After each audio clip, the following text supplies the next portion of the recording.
सामीन इकराम, आज की तकरीर का उन्वान है हिंदू मजहब और इस्लाम में यकसानियत, यानी similarities between Hinduism and Islam. ख़वातीन व हज़रात, अब मैं आप लोगों का ज़्यादा वक्त न लेते हुए मोहतरम डॉक्टर जाकिर नाइक से मुअद्दिबाना दरख्वास्त करूंगा कि वो आप लोगों से खिताब फरमाएं। इज्जत माब डॉक्टर जाकिर नाइक सर। अल्हम्दुलिल्लाह वस्सलातु वस्सलाम अला रसूलिल्लाह व अला आलिहि व सहबिहि अजमईन, अम्मा बाद। अऊज़ु बिल्लाहि मिनश शैतानिर रजीम, बिस्मिल्लाहिर रहमानिर रहीम। कुल या अहलल किताब तालू इला कलिमतिन सवाइम बैनना बैनकुम अल्ला नअबुदा इल्लल्लाह वला नुश्रिका बिही शैय्यन वला यत्तखिज़ बादुना बादन अरबाबन मिन दुनिल्लाह फइन तवल्लौ फकुलू अशहदु बिअन्ना मुस्लिमून रब्बि इश्रह ली सदरी व यस्सिर ली अमरी वहलुल उक़दतम मिन लिसानी यफ़क़हू क़ौली। जनाब मुनव्वर पीर भाई साहब, जनाब अनवर मुख्तार साहब, जनाब मंजूर शेख साहब, मेरे मोहतरम बुजुर्गों और मेरे अजीज भाइयों और बहनों, मैं आप सबका खैर मकदम करता हूं इस्लामिक तरीके से। अस्सलामु अलैकुम वरहमतुल्लाहि वबरकातुहू।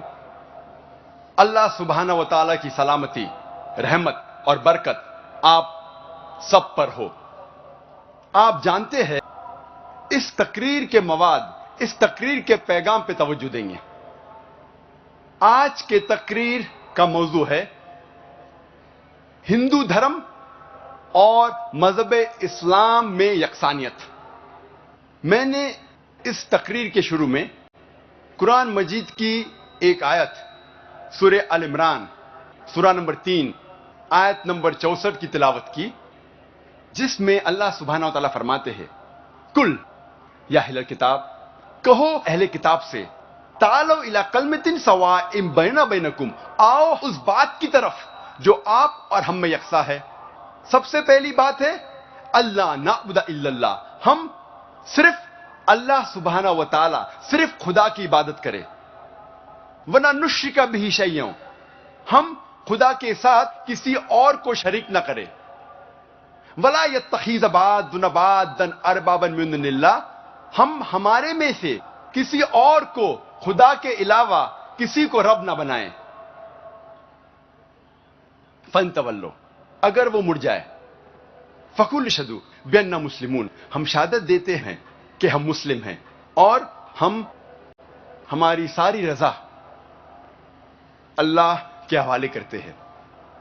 ये कुरान मजीद की आयत कहती है, कुल या अहलल किताब, कहो अहले किताब से, यहूद और नसारा से। ये आयत खुसूसन अहले किताब के लिए है, लेकिन आम तौर पे ये कोई भी गैर मुसलमान के लिए इस्तेमाल की जाती है। अल्लाह फरमाते हैं, तालो इला कलिमतिन सवाइम बैनना बैनकुम, आओ उस बात की तरफ जो आप और हम में यकसा है। सबसे पहली बात अल्लाह नअबुदा इल्लल्लाह, हम सिर्फ एक खुदा की इबादत करें। कोई भी मजहब, कोई भी धर्म समझने के लिए हमें धर्म के मानने वालों को नहीं देखना चाहिए, क्योंकि अक्सर धर्म के मानने वाले या मजहब के मानने वाले खुद नहीं जानते उनका धर्म या उनका मजहब क्या कह रहा है। सबसे अच्छा और सबसे बेहतरीन तरीका कोई भी धर्म या मजहब को जानने के लिए है कि उस मजहब की किताबों का मुताला कीजिए। इसीलिए अगर हम हिंदू धर्म को जानना चाहते हैं तो हमें हिंदू को नहीं देखना चाहिए, हमें तहकीक करना चाहिए हिंदू धर्म की किताबों का। और सबसे ऊंची, सबसे अहम हिंदू धर्म की किताब है वेद। ये वेद हिंदू धर्म में सबसे अहम किताब है। उसके बाद है उपनिषद, पुराणास, इतिहास, मनुस्मृति, लेकिन सबसे अहम है वेद। अगर हम मजहब इस्लाम को जानना चाहते हैं तो हमें मुसलमानों को नहीं देखना चाहिए, हमें तहकीक करना चाहिए मजहब इस्लाम के किताबों का। اور سب سے اہم کتاب مذہب اسلام میں ہے قرآن مجید.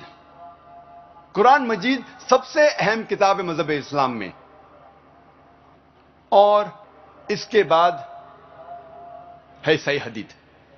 اس تقریر میں میں ان یکسانیت کا ذکر نہیں کروں گا جو عام ہندو اور عام مسلم جانتے ہیں. ہم سب جانتے ہیں کہ دونوں مذاہب میں لکھا ہے کہ جھوٹ نہیں بولنا چاہیے, ہمیشہ سچ بولنا چاہیے, چوری نہیں کرنا چاہیے, ڈاکہ نہیں ڈالنا چاہیے, غلط بات نہیں بولنا چاہیے, ایمانداری سے پیش آنا چاہیے. یہ چیزیں جو عام ہندو اور مسلمان جانتے ہیں, میں اس کا تذکرہ اس تقریر میں نہیں کروں گا. میں صرف ان یکسانیت کا ذکر کروں گا جو عام ہندو اور عام مسلم نہیں جانتے کہ یہ دونوں مذاہب میں موجود ہے, دونوں دھرموں میں موجود ہے. ہندو دھرم اور مذہب اسلام میں یکسانیت جاننے کے پہلے ہم یہ جان لیں ہندو دھرم اور مذہب اسلام کی کیا معنی ہے. یہ لفظ ہندو یہ ایک جیوگرافیکل ڈیفینیشن ہے. جیوگرافیکل ڈیفینیشن ہے, علاقے کے اعتبار سے تعریف ہے. اور ہندو اسے کہتے ہیں وہ لوگوں کو جو انڈس ندی کے پاس رہتے ہیں یا سندھو ندی کے پاس رہتے ہیں. ہسٹورینز کہتے ہیں کہ یہ لفظ ہندو سب سے پہلی بار استعمال کیا تھا عربوں نے جب وہ ہندوستان آئے. کچھ ہسٹورینز یہ بھی کہتے ہیں کہ یہ لفظ پرشینز نے استعمال کیا تھا جب وہ ہندوستان میں آئے ہمالیہ کے اور سے. جب ہم encyclopaedia of religion and ethics پڑھتے ہیں, اس انسائکلوپیڈیا میں لکھا ہوا ہے جلد نمبر 6 حوالہ نمبر 699 میں کہ یہ لفظ ہندو کوئی بھی بھارتی کتاب میں موجود نہیں تھا جب تک مسلمان ہندوستان میں نہیں آئے. اور پنڈت جواہر لال نہرو کہتے ہیں اپنی کتاب میں دا ڈسکوری آف انڈیا صفحہ نمبر 74 اور 75 میں کہ جب ہم تحقیق کرتے ہیں یہ لفظ ہندو سب سے پہلی بار ایک تانترک میں آتا ہے 8ویں صدی میں, اور سب سے پہلی بار جب استعمال کیا گیا اس کے معنی تھے لوگوں کے لیے, دھرم کے لیے کبھی بھی استعمال نہیں کیا گیا. دھرم کے لیے استعمال حال ہی میں کیا جا رہا ہے. اسی لیے ہمیں پتہ لگتا ہے کہ یہ لفظ ہندو ایک جیوگرافیکل ڈیفینیشن ہے. علاقائی اعتبار سے کہا جاتا ہے ان لوگوں کو جو لوگ سندھو ندی یا اندو ندی کے پاس رہتے ہیں. اس کا استعمال دھرم کے لیے حال ہی میں ہوا ہے. اب ہم سمجھیں گے ہندوازم یا ہندو دھرم کی معنی کیا ہے. یہ لفظ ہندوازم ہندو سے آتا ہے اور سب سے پہلی بار استعمال کیا تھا انگریزوں نے 19ویں صدی میں. اور ہندوازم یہ لفظ استعمال کیا تھا اس بھارت دیش میں جو لوگ رہتے ہیں ان کے دھرموں کو بتانے کے لیے ایک لفظ استعمال کیا گیا تھا ہندوازم. اور جب ہم پڑھتے ہیں نیو انسائکلوپیڈیا بریٹانیکا, اس میں لکھا ہوا ہے جلد نمبر 20 میں حوالہ نمبر 581 میں کہ یہ لفظ ہندوازم سب سے پہلی بار استعمال کیا تھا برٹش رائٹرز نے. برٹش رائٹرز انگریز لیکھکوں نے استعمال کیا تھا ان لوگوں کے لیے جن کا دھرم ہندوستان میں اس بھارت میں جو لوگ رہتے ہیں ان کے دھرموں کو, ان کے بلیفز کو, ان کے فیتھس کو, ان کے ریلیجنز کو ڈسکرائب کرنے کے لیے ایک لفظ استعمال کیا گیا تھا ہندوازم. اسی لیے ہندو پنڈت, ہندو اسکالرز یہ کہتے ہیں کہ یہ لفظ ہندوازم یا ہندو دھرم ایک مس نوما ہے, یہ ایک غلط لفظ ہے.